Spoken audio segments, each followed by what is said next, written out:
Good morning. നമ്മൾ ഇന്ന് രണ്ട് മോളിക്യൂളാണ് നോക്കുന്നത്, ബെൻസോക്സസോളും ബെൻസോതയസോളും.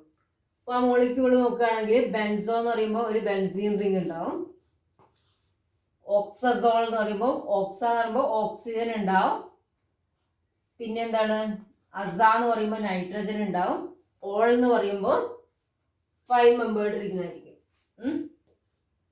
അപ്പോൾ ഇതാണ് ബെൻസോക്സസോൾ. അപ്പോൾ ഇത് 1,3 ബെൻസോക്സസോൾ ആണ്. അതുപോലെ തന്നെ 1,2 ബെൻസോക്സസോൾ നമുക്ക് വരയ്ക്കാൻ പറ്റും. അപ്പോൾ അതുപോലെ തന്നെ നമ്മൾ ബെൻസോതയസോൾ വരയ്ക്കുമ്പോൾ ഒരു ബെൻസീൻ റിംഗ് ഉണ്ടാവും. പിന്നെ തയ എന്ന് പറയുമ്പോൾ സൾഫർ, അസ എന്ന് പറയുമ്പോൾ എന്താണ്, നൈട്രജൻ.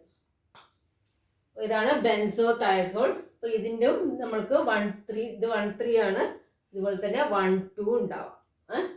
അപ്പോൾ നമ്മൾ ഇതിൻ്റെ സ്ട്രക്ചർ നോക്കുമ്പോൾ ഏകദേശം സിമിലർ ആണ്. ആകപ്പാട് വ്യത്യാസം എന്ന് പറയുന്നത് ഓക്സിജന് പകരം സൾഫർ ആണ് ഇവിടെ ഉള്ളതാണ്. അപ്പോൾ നമ്മൾ ഇതിൻ്റെ മെത്തേഡ് ഓഫ് പ്രിപ്പറേഷൻ ഒക്കെ സിമിലർ ആയതുകൊണ്ട് തന്നെ നമ്മൾ കമ്പയർ ചെയ്തിട്ട് രണ്ടും കൂടി ഒരുമിച്ചാണ് നോക്കുന്നത്.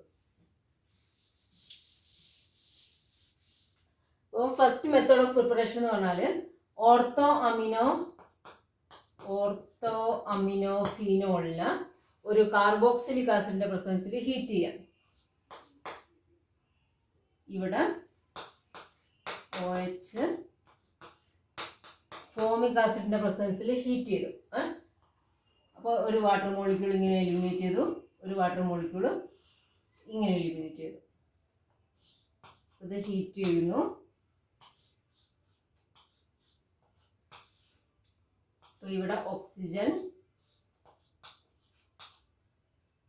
ബെൻസോക്സസോൾ കിട്ടി. ഇനി ഇതുപോലെ തന്നെ ബെൻസോതയസോൾ എങ്ങനെ പ്രിപ്പയർ ചെയ്യാം? ഇവിടെ ഓർത്തോ അമിനോ ഫീനോളിന് പകരം ഓർത്തോ അമിനോ തയോഫീനോൾ ചേർക്കും. NH2 CHOH double bond. ഒരു വാട്ടർ മോളിക്യൂൾ ഇങ്ങനെ എലിമിനേറ്റ് ചെയ്തു, ഒരു വാട്ടർ മോളിക്യൂൾ ഇങ്ങനെ എലിമിനേറ്റ് ചെയ്തു.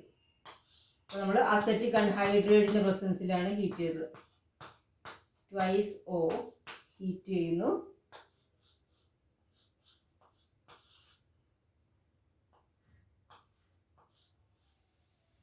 ഓക്സിജൻ പകരം എന്താ വരിക, സൾഫർ ആണ് വരിക. അപ്പോൾ ഇതാണ് പ്രോഡക്റ്റ്. അപ്പോൾ ഇത് നമ്മൾ കഴിഞ്ഞ ക്ലാസ് പഠിച്ചിട്ടുള്ള ബെൻസിമിഡസോളിൽ ഇവിടെ OH അല്ലെങ്കിൽ NH2 പകരം 2 NH2 ആയിരുന്നു. അപ്പോൾ ആ മൂന്നെണ്ണം നമുക്ക് കമ്പയർ ചെയ്ത് പഠിക്കാവുന്നതാണ് പ്രിപ്പറേഷൻ.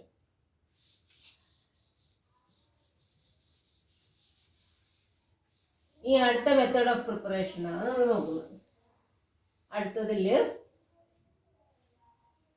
ഇവിടെ Cl NHCO CH3. അപ്പോൾ ഇതിന് എന്ത് ചെയ്യുന്നത് വെച്ചാൽ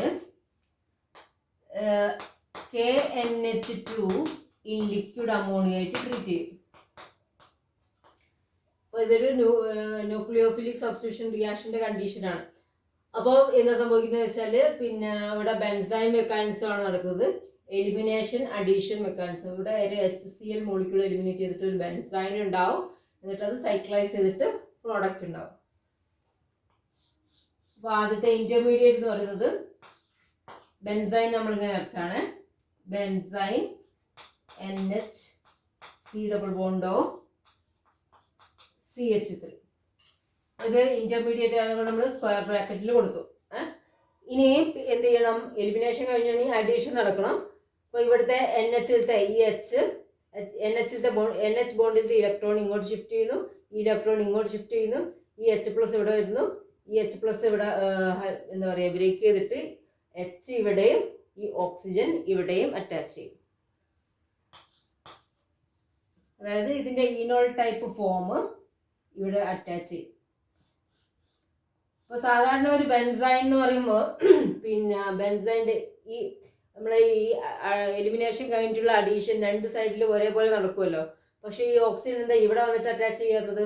അപ്പോൾ ഇവിടെ വന്ന് അറ്റാച്ച് ചെയ്ത് കഴിഞ്ഞാൽ ഇതിൻ്റെ പ്ലാനാരിറ്റി ഒക്കെ നഷ്ടപ്പെടാൻ സാധ്യതയുണ്ട്. അത്ര വളഞ്ഞിട്ട് വന്നിട്ട് അറ്റാച്ച് ചെയ്യണ്ടേ. അപ്പോൾ അതുകൊണ്ട് പിന്നെ കൂടുതൽ സ്റ്റേബിൾ ആയിട്ടുള്ള റിങ് ഫോം ചെയ്യുന്നത് ഇവിടെ അറ്റാച്ച് ചെയ്യുമ്പോഴാണ്. അപ്പോൾ അതുകൊണ്ട് ഇവിടെ മാത്രമേ ഇവിടെ അറ്റാച്ച് ചെയ്തിട്ടുള്ള പ്രോഡക്റ്റ് മാത്രമാണ് ഉണ്ടാകുന്നത്. അപ്പോൾ ഇവിടെ ഓക്സിജൻ, അപ്പോൾ ഇത് ഇങ്ങോട്ട് ഷിഫ്റ്റ് ചെയ്തുകൊണ്ട് ഈ നൈട്രജനും കാർബണും തമ്മിൽ ഡബിൾ ബോണ്ട്. അപ്പോൾ ഇവിടെ ഒരു CH3 ഉണ്ട്. അപ്പോൾ ആ CH3 ഇവിടെ സബ്സ്റ്റിറ്റ്യൂവൻ്റ് ആയിട്ട് ഉണ്ടാവും. ഓക്കെ, ഇനി അതാണ് പിന്നെ ഇതിൻ്റെ മെത്തേഡ് ഓഫ് പ്രിപ്പറേഷൻ എന്ന് പറയുന്നത്. അപ്പോൾ ഇതുപോലെ തന്നെ തയസോളിൻ്റെ, ബെൻസോ തയസോളിൻ്റെ പ്രിപ്പറേഷൻ എങ്ങനെ എഴുതാം? ഇവിടെ OH, ഇവിടെ റിയേജന്റ് എന്ന് പറഞ്ഞാൽ ഇതല്ല. അപ്പോൾ ഇതിന് പകരം ഡയറക്റ്റ് ആയിട്ട് P2S5 വെച്ചിട്ട് ഹീറ്റ് ചെയ്യാം. P2S5 വെച്ചിട്ട് ഹീറ്റ് ചെയ്ത് കഴിഞ്ഞാൽ എന്ത് കിട്ടും? ഇവിടെ സൾഫർ സബ്സ്റ്റിറ്റ്യൂട്ട് ചെയ്തിട്ട് സൈക്ലൈസ് ചെയ്തിട്ട് ഈ ഒരു പ്രോഡക്റ്റ് കിട്ടും. അപ്പോൾ ഇതാണ് രണ്ട് മെത്തേഡ് ഓഫ് പ്രിപ്പറേഷൻ എന്ന് പറയുന്നത്. ഇനി നമ്മൾ ഇതിൻ്റെ റിയാക്ഷൻസ് ആണ് നോക്കുന്നത്. അപ്പോൾ റിയാക്ഷൻ നോക്കുന്നതിന് മുന്നേ നമുക്ക് ഇതിൻ്റെ സ്ട്രക്ചർ ഒന്നും കൂടി നോക്കാം. ഇവിടെ എന്താണ്? N, oxygen, double bond. അപ്പോൾ ഇതിൽ ഹക്കൽസ് റൂൾ പ്രകാരം ഇത് മൊത്തത്തിൽ അരോമാറ്റിക് ആവണമെങ്കിൽ 10 പൈ ഇലക്ട്രോൺ വേണം. ഇവിടെ ഓൾറെഡി 8 പൈ ഇലക്ട്രോണേ ഉള്ളൂ. അപ്പം പിന്നെ ഇതിലത്തെ ഏതെങ്കിലും ഒരു ഹെട്രോ ആറ്റത്തിലത്തെ ലോൺ പെയർ യൂസ് ചെയ്യണം. അപ്പോൾ ഏതായിരിക്കും യൂസ് ചെയ്യുക? അപ്പോൾ ഇതിലത്തെ ലോൺ പെയർ ആകുമ്പോൾ ഇതിലത്തെ ലോൺ പെയർ sp2 ലോബിലാണുള്ളത്. അപ്പോൾ അതായത് ഈ പ്ലെയിനിൽ തന്നെയാണുള്ളത്. അപ്പോൾ അതുകൊണ്ട് ഈ ലോൺ പെയറിന് എന്തിന് യൂസ് ചെയ്യാൻ പറ്റില്ല? ഡീലോക്കലൈസേഷനിൽ പങ്കെടുക്കാൻ പറ്റില്ല. പക്ഷേ ഇതിലത്തെ ഓക്സിജത്തെ ലോൺ പെയർ ആണ് ഡീലോക്കലൈസേഷന് യൂസ് ചെയ്തത്. അപ്പോൾ അതുകൊണ്ട് തന്നെ ഈ ഇലക്ട്രോണ് പിന്നെ നമ്മൾ ഈ പിന്നെ കോൺട്രിബ്യൂട്ടിങ് സ്ട്രക്ചേഴ്സ് വരയ്ക്കുകയാണെങ്കിൽ ഈ ഇലക്ട്രോൺ ഇങ്ങോട്ട് ഷിഫ്റ്റ് ചെയ്ത് ഈ ഇലക്ട്രോൺ ഇങ്ങോട്ട് ചെയ്ത് ഷിഫ്റ്റ് ചെയ്യുമ്പോൾ അങ്ങനെയുള്ള കോൺട്രിബ്യൂട്ടിങ് സ്ട്രക്ചറിൽ ഓക്സിജൻ്റെ മുകളിൽ പോസിറ്റീവ് ചാർജ് വരുന്ന സ്ട്രക്ചേഴ്സ് ഉണ്ടാവുമല്ലോ. അപ്പോൾ അതുകൊണ്ട് തന്നെ ഈ മോർ ഇലക്ട്രോൺ നെഗറ്റീവ് ആയിട്ടുള്ള ആറ്റത്തിൻ്റെ മുകളിൽ പോസിറ്റീവ് ചാർജ് വരുന്നത് എന്തായിരിക്കില്ല? അത്ര സ്റ്റേബിൾ ആയിട്ടുള്ള ആയിരിക്കില്ല. അപ്പം അതുകൊണ്ട് പിന്നെ എന്താണ് ഇത് സാധാരണ ഒരു അരോമാറ്റിക് കോമ്പൗണ്ടിൻ്റെ ക്യാരക്ടറിസ്റ്റിക് റിയാക്ഷൻ ആയിട്ടുള്ള ഇലക്ട്രോഫിലിക് സബ്സ്റ്റിറ്റ്യൂഷൻ റിയാക്ഷൻസ് ഒന്നും ഈ റിങ് കാണിക്കാറില്ല. പൊതുവേ ഈ റിങ്ങിന് അരോമാറ്റിക് ക്യാരക്ടർ കുറവായിരിക്കും. ഓക്കെ, പക്ഷേ ഇതിൽ പിന്നെ നമ്മൾ ഇലക്ട്രോഫിലിക് സബ്സ്റ്റിറ്റ്യൂഷൻ്റെ കാര്യമാണ് പറഞ്ഞത്. ഇനി ന്യൂക്ലിയോഫിലിക് സബ്സ്റ്റിറ്റ്യൂഷൻ്റെ കാര്യം പറയുകയാണെങ്കിൽ ഇവിടെ 2 ഇലക്ട്രോൺ വിഡ്രോയിങ് ഗ്രൂപ്പ് ഉള്ളത് കൊണ്ട് തന്നെ ഇതിൻ്റെ ഇലക്ട്രോൺ ഡെൻസിറ്റി എന്തായിരിക്കും? ഈ കാർബൺ ഇലക്ട്രോൺ ഡെൻസിറ്റി വളരെ കുറവായിരിക്കും. അപ്പോൾ അതുകൊണ്ട് ന്യൂക്ലിയോഫൈലിന് വളരെ ഈസി ആയിട്ട് ഇവിടെ സബ്സ്റ്റിറ്റ്യൂഷൻ നടക്കാൻ പറ്റും. അപ്പോൾ ഇവിടെ സബ്സ്റ്റിറ്റ്യൂഷൻ നടക്കണമെങ്കിൽ പിന്നെ ഇവിടെ ഓൾറെഡി H ആണെങ്കിൽ ആ H ഹൈഡ്രജൻ അത് H എന്ന് പറയുന്നത് അത്ര നല്ല ലീവിങ് ഗ്രൂപ്പ് അല്ല. അപ്പോൾ ഒരു നെഗറ്റീവ്ലി ചാർജ് ആയിട്ടുള്ള ഒരു സാധനം വരികയാണെങ്കിൽ H ആയിട്ട് പോകണ്ടേ? അപ്പോൾ അതുകൊണ്ട് H- പറഞ്ഞാൽ നല്ല ലീവിങ് ഗ്രൂപ്പ് അല്ലാത്തത് കൊണ്ട് തന്നെ പിന്നെ ഇവിടെ ഓൾറെഡി ഒരു സബ്സ്റ്റിറ്റ്യൂവൻ്റ് ഉണ്ടെങ്കിൽ, ഇപ്പോൾ Cl പോലെയുള്ള ഏതെങ്കിലും ഒരു സബ്സ്റ്റിറ്റ്യൂവൻ്റ് ഉണ്ടെങ്കിൽ അപ്പോൾ അതിനെ റീപ്ലേസ് ചെയ്തിട്ട് നമുക്ക് വേറൊരു ന്യൂക്ലിയോഫിലിക് റിയേജൻറ്റ് വെച്ചിട്ട് റീപ്ലേസ് ചെയ്യാൻ പറ്റും. അപ്പോൾ അതിനൊരു എക്സാമ്പിൾ പറയുകയാണെങ്കിൽ പിപ്പരസീൻ,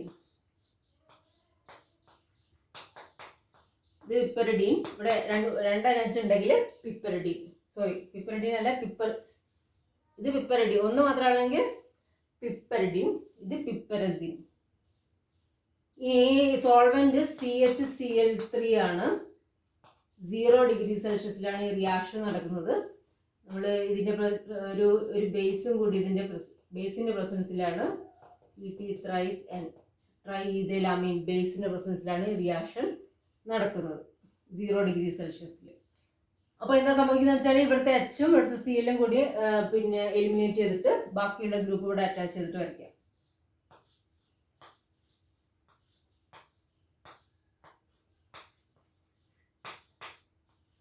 ഓക്സിജൻ N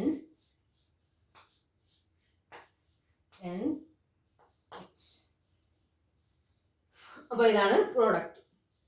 ഇനി മറ്റൊരു ന്യൂക്ലിയോഫിലിക് സബ്സ്റ്റിറ്റ്യൂഷൻ റിയാക്ഷൻ നമ്മൾ എക്സാമ്പിൾ എഴുതണം. ഈ ബെൻസോക്സസോളിൻ്റെ ഒരു നല്ല ലീവിങ് ഗ്രൂപ്പ് ആയിട്ടുള്ള OPH. അപ്പോൾ OPH, അപ്പോൾ ഇങ്ങനെയുള്ളൊരു ന്യൂക്ലിയോഫിലിക് സബ്സ്റ്റിറ്റ്യൂഷൻ റിയാക്ഷൻ ഈ ഗ്രൂപ്പിൽ ഒരു ഇലക്ട്രോൺ വിഡ്രോയിങ് ഗ്രൂപ്പും കൂടി ഉണ്ടെങ്കിൽ വളരെ ഈസി ആയിട്ട് കുറച്ചും കൂടി നമ്മളെ ഈ റിയാക്ഷൻ്റെ റേറ്റ് ഒക്കെ കൂടും. ഇപ്പോൾ ഒരു സീലൊക്കെ ഉണ്ടെങ്കിൽ ഈ റിയാക്ഷൻ്റെ ഈൽഡൊക്കെ വളരെ കൂടുതലായിരിക്കും. അപ്പോൾ നമുക്ക് ഇത് എന്ത് ചെയ്തു എന്ന് വെച്ചാൽ ഈ OPH നമുക്ക് റീപ്ലേസ് ചെയ്യണം. അപ്പോൾ റൂം ടെമ്പറേച്ചറിൽ എന്ത് ചെയ്തു വെച്ചാൽ നമ്മൾ ഐസോപ്രോപ്പൈൽ അമീനോ ആയിട്ട് ട്രീറ്റ് ചെയ്തു. ഐസോപ്രോപ്പൈൽ അമീനോ ആയിട്ട് ട്രീറ്റ് ചെയ്യുമ്പോൾ ഇവിടുത്തെ ഒരു എച്ചും OPHിലത്തെ ഇതുമായിട്ട് OPHും ആ എച്ചും കൂടി പോകും. ബാക്കിയുള്ള NH ഐസോപ്രോപ്പൈൽ ഗ്രൂപ്പ് ഇവിടെ അറ്റാച്ച് ചെയ്തിട്ട് വരയ്ക്കുക ആണ് പ്രോഡക്റ്റ്. ബാക്കി എല്ലാ പൊസിഷനും അതുപോലെ തന്നെ വരയ്ക്കുക. N double bond O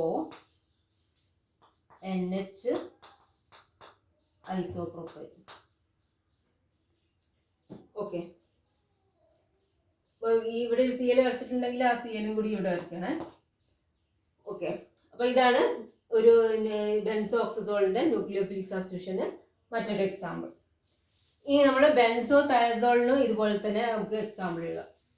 benzo തയസോളിൻ്റെ കേസിലും ഇവിടെ നല്ലൊരു ലീവിങ് ഗ്രൂപ്പ് വേണം. അപ്പോൾ ബെൻസോ തയസോൾ എന്ന് പറയുമ്പോൾ ഇവിടെ സൾഫർ ആയിരിക്കും. ഇവിടെ ഒരു ലീവിങ് ഗ്രൂപ്പായിട്ട് നമുക്ക് SH എടുത്തു.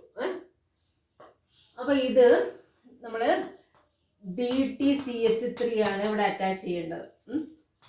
അപ്പോൾ ഇതൊരു നല്ല ന്യൂക്ലിയോഫൈൽ ആവാൻ വേണ്ടിയിട്ട് LDAൻ്റെ പ്രസൻസിൽ ആണ് ഈ റിയാക്ഷൻ നടക്കുന്നത്. സോൾവെൻ്റ് ആയിട്ട് THF എടുക്കുന്നു. റിയാക്ഷൻ വളരെ ലോവർ ടെമ്പറേച്ചറിലാണ്, -78°C റിയാക്ഷൻ നടക്കുന്നത്.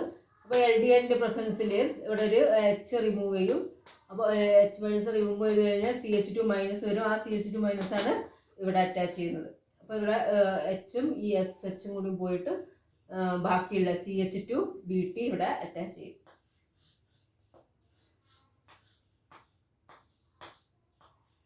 N ഡബിൾ ബോണ്ട് S ഇവിടെ CH2BT. ഇതാണ് പ്രോഡക്റ്റ്.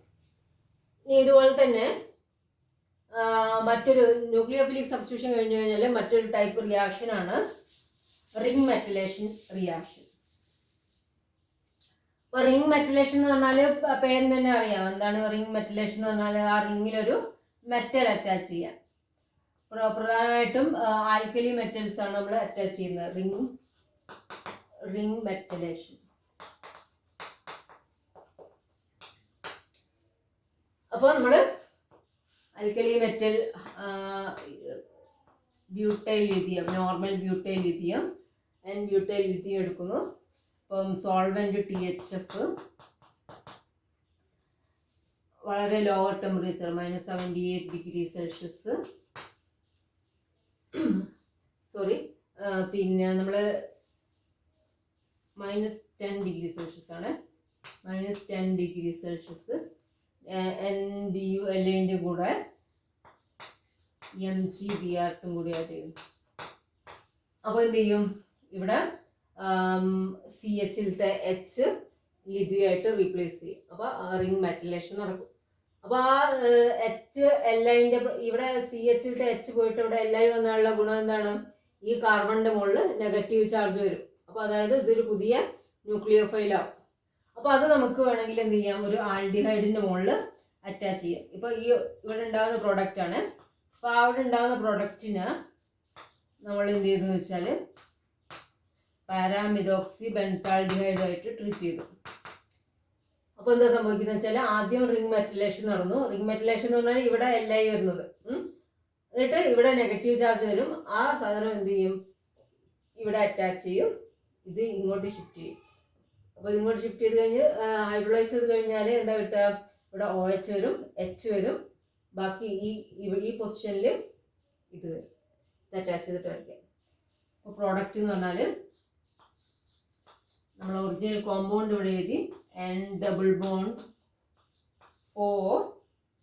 പിന്നെ ഇവിടെയാണ് നമ്മൾ അറ്റാച്ച് ചെയ്തത്. അപ്പോൾ ഇത് ഇങ്ങോട്ട് ഷിഫ്റ്റ് ചെയ്തതുകൊണ്ട് ഇവിടെ OH ആവും. OH വന്നു, ഇവിടെയുള്ള H. പിന്നെ ഈ ഗ്രൂപ്പിന് നമ്മൾ ഇതിനെ PH എന്നും OME എഴുതും. PHOME. ഇതാണ് പ്രോഡക്റ്റ്. അപ്പോൾ അപ്പോൾ ഇതേപോലെ തന്നെ പിന്നെ നമുക്ക് ഇതിന് പകരം ഇവിടെ സൾഫർ ആണെന്ന് വരിക. അപ്പോൾ കുറച്ചുകൂടി ലോവർ ടെമ്പറേച്ചറിലാണ് ഈ റിയാക്ഷൻ നടക്കുന്നത്. അപ്പോൾ ഇതിന് ഇത് രണ്ടും മതി കേട്ടോ. അപ്പോൾ -78 ഡിഗ്രി സെൽഷ്യസിലാണ് ഈ റിയാക്ഷൻ നടക്കുന്നത്. അപ്പോൾ നമുക്ക് പിന്നെ ഇതുപോലെ തന്നെ എന്ത് ചെയ്യാം, ആദ്യം റിംഗ് മെറ്റലേഷൻ നടക്കും. അതായത് ഇവിടുത്തെ ഈ ഹൈഡ്രജന് പകരം അവിടെ എന്ത് വരും, ലിഥിയം അറ്റാച്ച് ചെയ്യും. അപ്പോൾ ലിഥിയം അറ്റാച്ച് ചെയ്യുമ്പോൾ ഇവിടെ കാർബൺ മെറ്റൽ ബോണ്ട് വരും. അപ്പോൾ ഈ കാർബണിന് നെഗറ്റീവ് ചാർജ് വരും. അപ്പോൾ നമ്മളൊരു ആൽഡിഹൈഡുമായിട്ട് ആഡ് ചെയ്യുകയാണെങ്കിൽ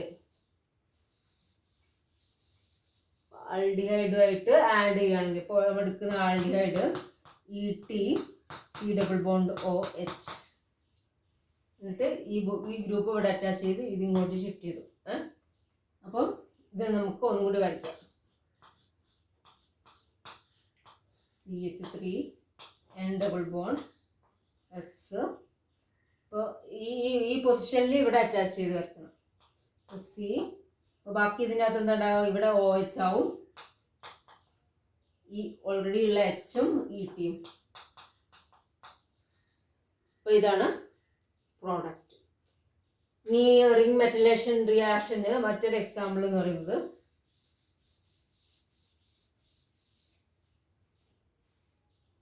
ഇപ്പോൾ ഈ സെയിം പിന്നെ ആദ്യം റിംഗ് മെറ്റലേഷൻ നടക്കാൻ വേണ്ടിയിട്ട് ഇതന്നെ ആഡ് ചെയ്തു.